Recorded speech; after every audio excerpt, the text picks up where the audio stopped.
Subscribe to HopeX and don't forget to press bell icon.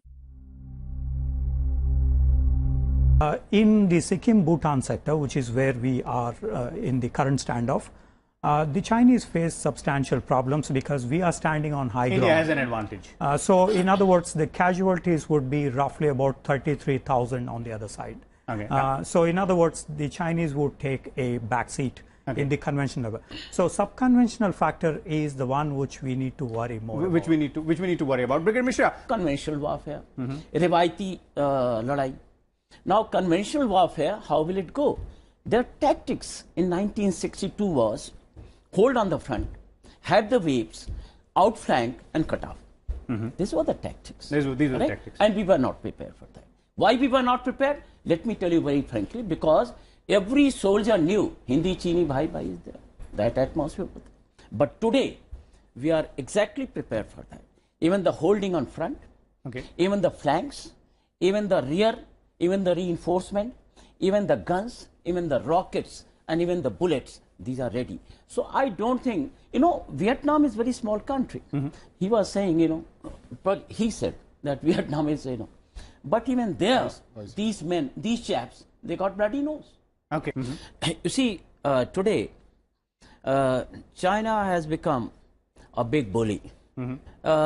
The kind of problem they have, around them, which they have created themselves, and mostly territorial, be it on land or be at sea, and probably air also might come in somewhere.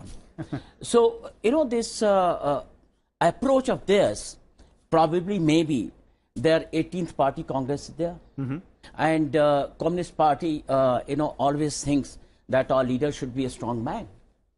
And what can be better demonstration of strength than doing all this? So for Xi Jinping, probably this also is a motivation that let me be a very strong man. Nobody has done that nobody has come up to Chumbi Valley. And probably this man, he'll put his field artillery gun just on the road where where your cart is going to northeast. So all these combined, probably the philosophy of Mao Zedong, power comes out of the barrel of the gun. They are following that. And arm twisting, bullying, and browbeating, these are tactics. Now, if the balloon goes up, if the chips are down, you see what will happen. If the war escalates, I mean, the threshold of all-out war and where the nuclear weapons can be used, it's very high. No, that's it. That's taking it too far. But because there the losses are assured mutual, assured mutual. So therefore, no nation can afford. Right. So that's one aspect of it. But you spoke about the Sino-Pak, factor out here, and that was Brigadier Mishra was talking about the conventional warfare and the push comes to shove. If we look at it from a different perspective, that's the Sino-Pak perspective and how it might affect our security interest as far as the state of Jammu and Kashmir is concerned, our northeastern states are concerned, because we share a almost 3,500 kilometer long border with China. So how is it going to impact the entire security situation in those borderline areas? I think it's a very, very important issue that we should focus on very sharply. Let us recognize the fact that Chinese troops are already in the state of Jammu and Kashmir on the Pakistan side. That the CPEC is in fact a Chinese project and within the territory of Pakistan.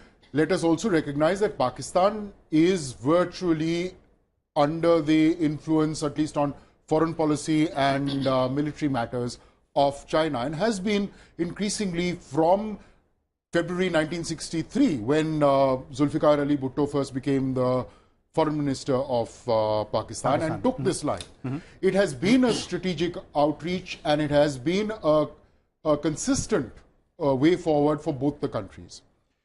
I believe that we need to take on board what is happening. Also expect from China the Chanakyan strategies.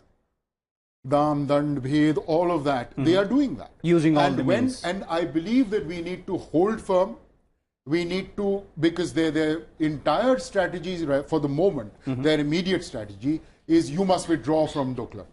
Now, the issue is much larger. When they say that you have gone in to a third country's territory, we have to point out you are already in our territory, because Jammu and Kashmir is entirely our territory. And if Chinese troops are in Pakistan-controlled areas, and they already control part of the territory of Jammu and Kashmir, let us point out these things. Okay, let me bring in Mr. Kondapalli here. I'll come to you, Brigadier Mishra, quickly. One important point, you spoke about PSYOPs and how, these statements are being made by, several think tanks through their, media, state-owned medias and all that. There were several countermeasures which were taken by the Indian government as well. For example, allowing the Tibetan government in exile to go ahead and use the Pangong Lake in Ladakh, which resulted in a retort from China, wherein they said, don't play the Dalai Lama card, don't play the Tibet card, and they responded again by blocking the Mansarovar Yatra and all that. So, do you see this also going a little forward, one step ahead, these kind of measures and countermeasures taking place? Well, I'll comment on certain military points, and then I'll come back to. Okay, we are running short of time, Brigadier Mishra, if you can make it quick. Okay. Now, first I want to tell you that Chinese threat saying that, look, they will come to Kashmir as we are going to Bhutan. Now, what is left? Now, they are in Gilgit, they are in Baltistan, their cantonment has come up. 19,000 troops are deployed on OBOR here. Right from Xinjiang to Gwadar, and these are Pakistani troops, and Chinese will never trust Pakistani troops, and they would not like these chaps to guard their roads. So 19,000 troops are required for that purpose. Then if they come to Kotli, Mirpur, Muzaffarabad, what do they achieve? Because that is an area where they can't expand their weapon system, neither they can deploy. So that is all, I think, talking just in psychological warfare, that, parameter. That's one. Secondly, now this, they are saying that Kailash Mansarovar, they could go via Lipu Lake. I have been through, to Kailash Mansarovar, through that Lipu Lake. They say because there's no quarrel. Now here there's a quarrel. So it is all semantics. It is all semantics. And it is war of nerves.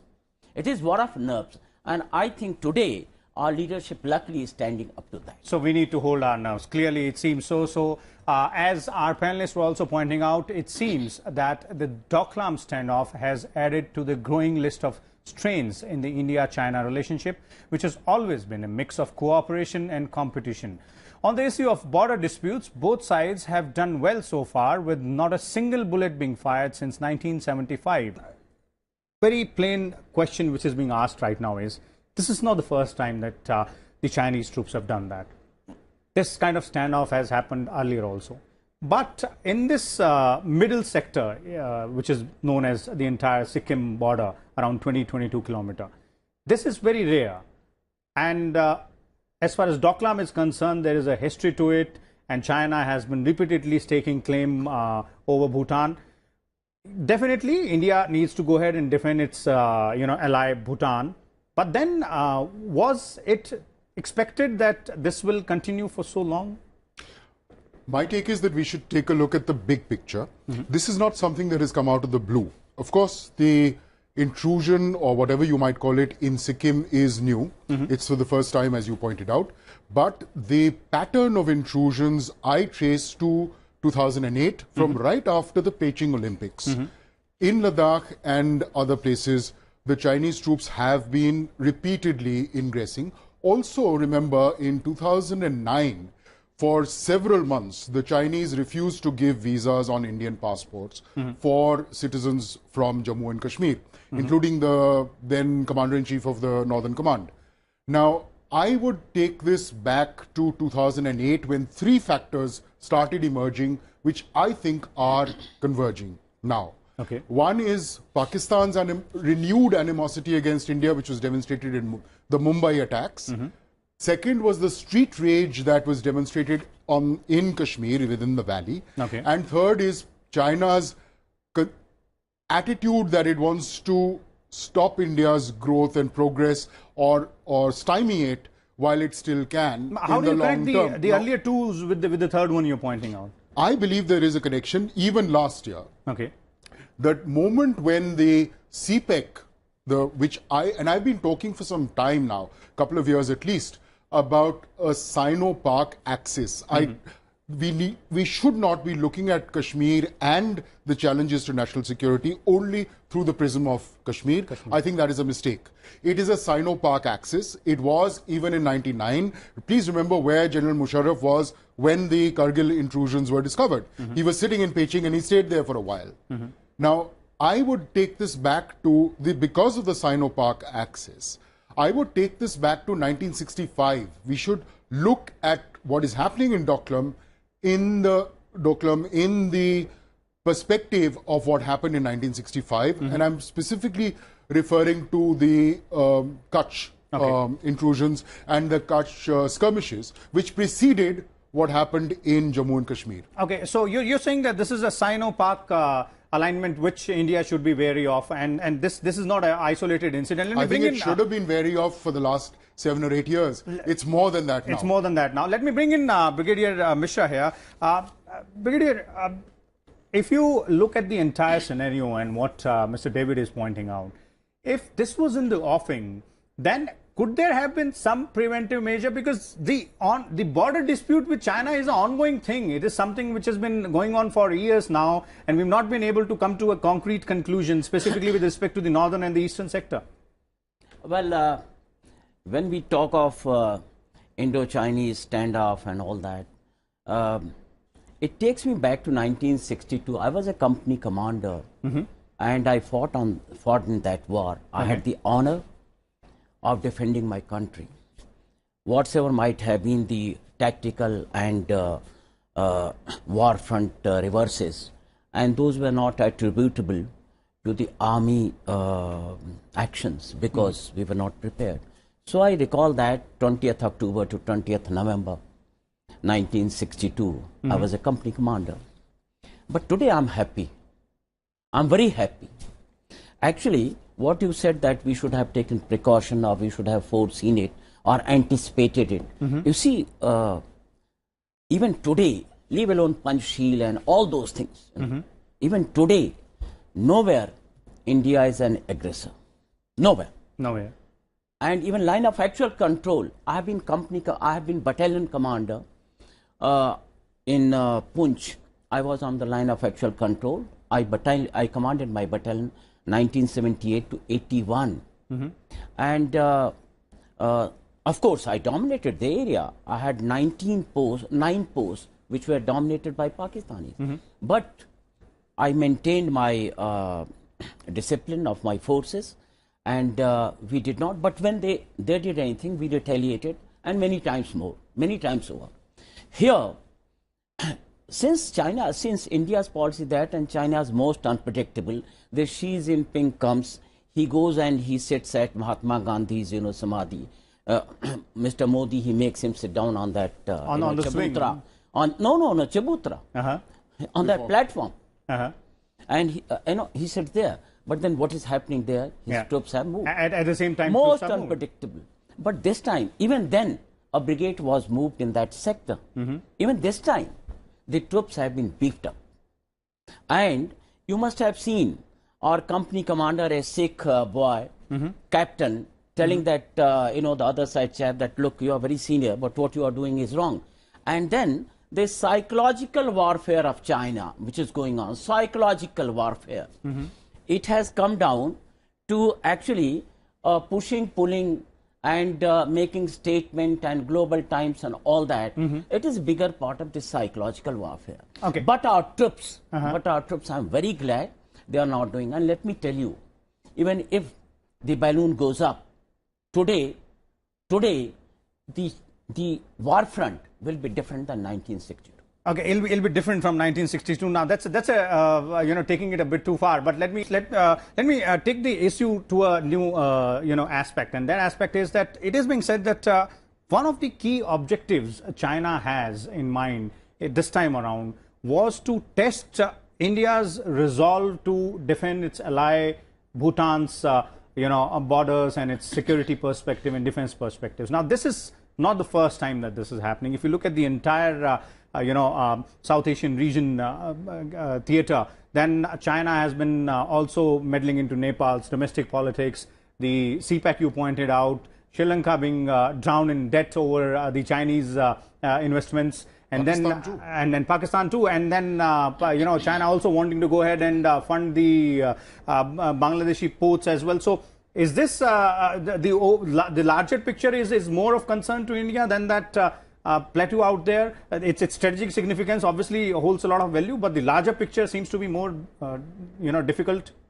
I completely agree with you. I think that encirclement, which has been in process for a while, and we saw it move ahead on the eve of the BRICS summit with President Xi's visit to Dhaka.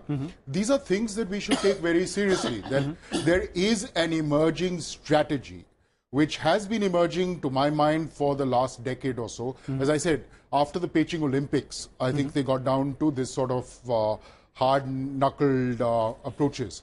And I believe that too much time has been spent looking at things through the prism of Panchsheel and goodwill, and we are never the aggressors, so why should we bother with somebody else's? Because obviously they would not be aggressors either.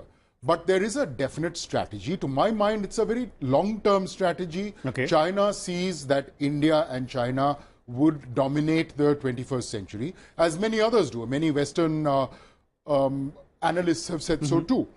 And they see this as an opportunity, or they're looking for opportunity perhaps, to stymie India's progress and its ability to at least be a regional power within South Asia. Okay. And to my mind, this is a very important consideration and objective for our own national foreign policy. So to protect our interests, we will have to take that into consideration.